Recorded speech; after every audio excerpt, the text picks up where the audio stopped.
Hello everyone, welcome to my channel English Talks with Dr. Sumit Kumari Daya. Now we are doing literary devices, internal conflict, external conflict, climax, exposition, conflict, resolution, falling action, rising action. So in this video we will discuss all these literary devices, that how these literary devices can be used in the literary works, and what are their meanings and how much effective these are for literary work. So first of all we are doing external conflict. Conflict का मतलब ही होता है द्वंद्व.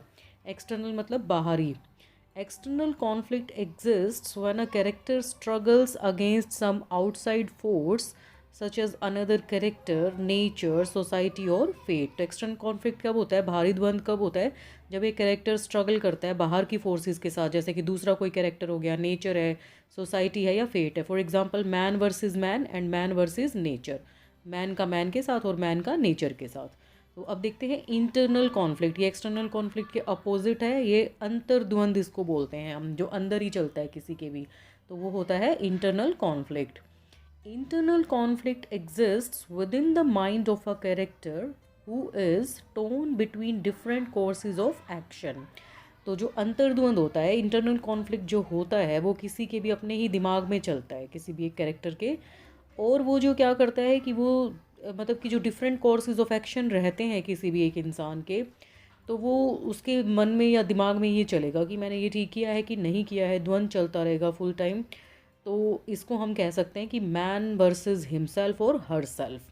तो किसी भी इंसान का अपने ही खिलाफ जो द्वंद्व चलता है, that is called as internal conflict.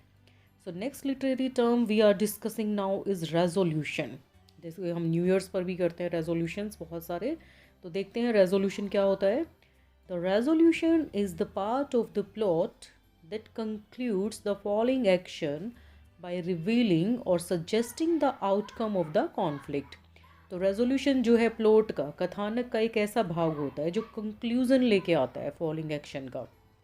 Following action क्या है कि एक बार जब हमारी सिचुएशन सेट हो जाती हैं प्लॉट में, किसी भी कहानी की, किसी भी नोवेल की, ड्रामा की, पोएम की, तो उसके बाद से फॉलोइंग एक्शन शुरू होता है और वो रिवील करेगा, उजागर कर देगा या फिर सजेस्ट करेगा आउटकम ऑफ द कॉन्फ्लिक्ट. तो वो कहलाएगा वहाँ पर रेजोल्यूशन.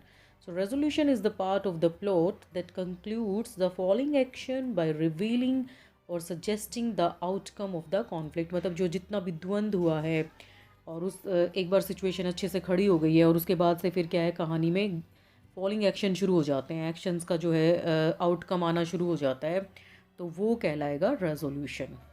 तो अब बार बार में हम वर्ड यूज़ कर रहे हैं इंटरनल एक्सटर्नल कॉन्फ्लिक्ट. तो कॉन्फ्लिक्ट द्वंद्व क्या होता है ये भी देख लेते हैं एक बार. Conflict is the struggle between opposing forces in a story और प्ले. तो ये क्या है, एक संघर्ष होगा दो अपोजिंग फोर्सेस के बीच में, एक स्टोरी में या प्ले में.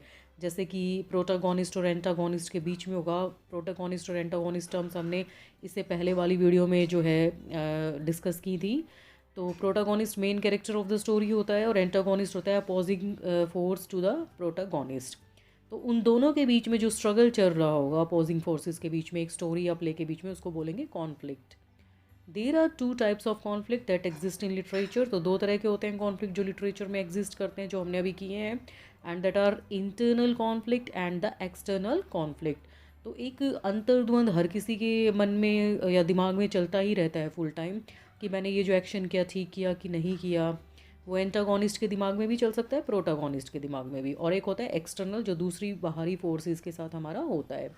Then comes the climax. अब क्लाइमैक्स क्या होता है, हम बोलते भी हैं इस मूवी का क्लाइमैक्स बड़ा अच्छा था. तो चलिए करते हैं इसको discuss. The climax is the point of greatest emotional intensity, interest और suspense in the plot of a narrative. The climax typically comes at the turning point in a story और ड्रामा. तो क्लाइमैक्स क्या होता है कि एक ऐसा point किसी भी कहानी का जहाँ पर ग्रेटेस्ट, बहुत ज़्यादा इमोशनल इंटेंसिटी होगी, भी भावनात्मक जो उसका रूप होगा वो बहुत ज़्यादा होगा उस समय वहाँ पर, और इंटरेस्ट बहुत बन रहा होगा उस समय हमारा कहानी में, या फिर सस्पेंस बनता होगा वहाँ पर प्लॉट में किसी भी नैरेटिव के, किसी भी कहानी के.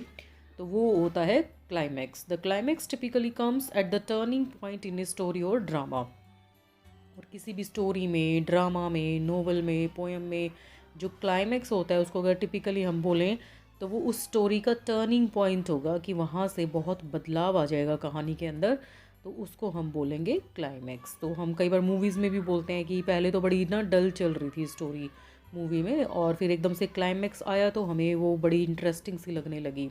सो this is called as the climax of the narrative. और प्लॉट ऑफ अ नैरेटिव में जब कोई भी इमोशनल इंटेंसिटी के साथ एकदम से चेंज आता है तो that is the climax of that particular drama और स्टोरी। तो चलिए देखते हैं next literary device, that is falling action. अब एक्शन तो होता ही है किसी भी वर्क में, तो अब फॉलिंग एक्शन क्या होता है? सो लेट अस सी। फॉलिंग एक्शन आया भी है अभी हमारा। Falling action is the action that typically follows the climax and reveals it's results.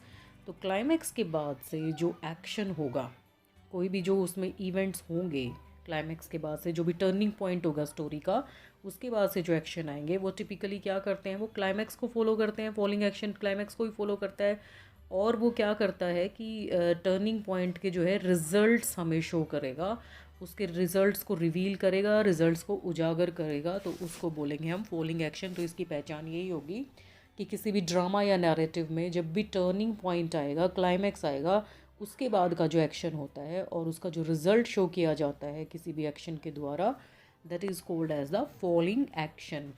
तो क्लाइमैक्स तक स्टोरी का जो तौर तरीका है वो कुछ और होगा, और क्लाइमैक्स में टर्निंग पॉइंट आएगा, और टर्निंग पॉइंट के बाद whatever will be the result, that will be called as the falling action. Then comes the exposition. Now what is exposition? Let us discuss it. The exposition is the introduction. तो exposition क्या होता है? Introduction होता है, हम introduce करते हैं किसी न किसी को। It is the part of the work that introduces the characters, setting and basic situation. तो ये जो कोई भी वर्क है, लिटरेरी वर्क है कोई भी, तो उसमें क्या होता है कि ये वो पार्ट होता है उस स्टोरी या वर्क का जहाँ पर कैरेक्टर्स को इंट्रोड्यूस किया जाता है, setting of the play, drama, novel, poem, story etcetera जो रिवील की जाएगी, that is the exposition. And whatever is the basic situation is the exposition of the literary work. Then comes the rising action. अब rising action और falling action दोनों देखने में तो opposite लग रहे हैं, तो देखते हैं what is the rising action. Rising action is the part of the plot that begins to occur as soon as the conflict is introduced. तो जो राइजिंग एक्शन होगा, राइज का मतलब वैसे तो होता है उत्थान करना, ठीक है, और फॉलिंग होता है पतन, किसी चीज़ का गिरना, और राइजिंग होता है किसी चीज़ का उठना। तो ये वो पार्ट ऑफ द प्लॉट है, कथानक का वो पार्ट है किसी भी कहानी का जो जब शुरू होगा, और वो तभी एकदम से शुरू हो जाएगा जब जैसे ही उस कोई भी द्वंद्व जो है कहानी में स्टार्ट होगा। तो जैसे कोई भी लड़ाई होगी या कोई भी विचारों का नहीं मिलना होगा, तो वहाँ से किसी भी स्टोरी में राइजिंग एक्शन स्टार्ट हो जाएगा। The rising action adds complications to the conflict and increases reader interest. तो राइजिंग एक्शन जो होगा वो कहानी में कॉम्प्लिकेशंस को ऐड करेगा, मुसीबतें आने लग जाएंगी, बहुत जो है मुश्किल सिचुएशंस आने लग जाएंगी, और कॉन्फ्लिक्ट होगा और भी ज़्यादा इसकी वजह से। और वहाँ पर क्या होगा, रीडर का इंटरेस्ट और भी ज़्यादा बढ़ जाएगा कि देखते हैं अब आगे क्या होगा इस कहानी में, या इस पर्टिकुलर ड्रामा में, नोवेल में या मूवी में। तो वो होगा राइजिंग एक्शन, मतलब कि प्लॉट का वो भाग जहाँ पर जो है कॉन्फ्लिक्ट शुरू हो जाएगा, बहुत ज़्यादा कॉम्प्लिकेशंस आ जाएंगी, तो that is the rising action. So these were the literary terms discussed, and thanks for watching the video. Thank you.